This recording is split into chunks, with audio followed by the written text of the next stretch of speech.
Připraveni? Dneska to bude smršť dramatických událostí. Je vážně na co se těšit? A já musím vyplnit začátek. Začínáme.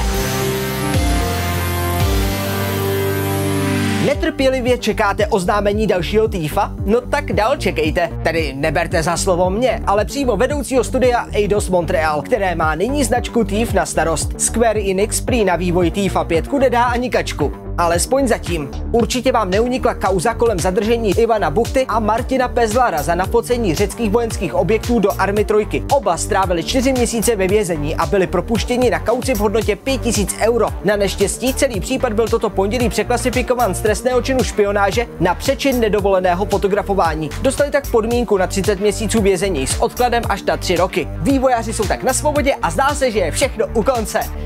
Až na to, že není, protože se odvolali. Proč taky ne? Vždyť jsou nevinný, ne? Square Enix se rozhodl zbavit IO Interactive a zatím není jasné, zda to znamená včetně licence na hru Hitman. Teď se tedy neví, zda přijdeme rovnou o druhou sezónu, nebo dokonce o studio, které hru vyvíjí. Pořádnou mezinárodní ostudu si zasloužilo studio Remedy. Z digitálních prodejen musela zmizet hra Alan Wake, protože obsahuje hudbu, ke které vypršely licence. Protože hra vznikla částečně s podporou Microsoftu, není teď jasné, kdy se licence obnoví. Remedy by ale chtělo Alana Wakea vrátit zpět do prodeje do konce tohoto roku. Pro zajímavost, jejich neexistující právní oddělení na to nic nenamítá.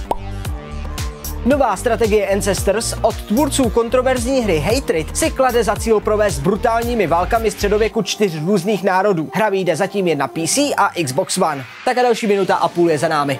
Doufám, že se vám dnešní novinky líbily, protože mě zajímá, abyste napsali do komentářů, co si o dnešních událostech myslíte. Udělejte to. Ahoj za týden.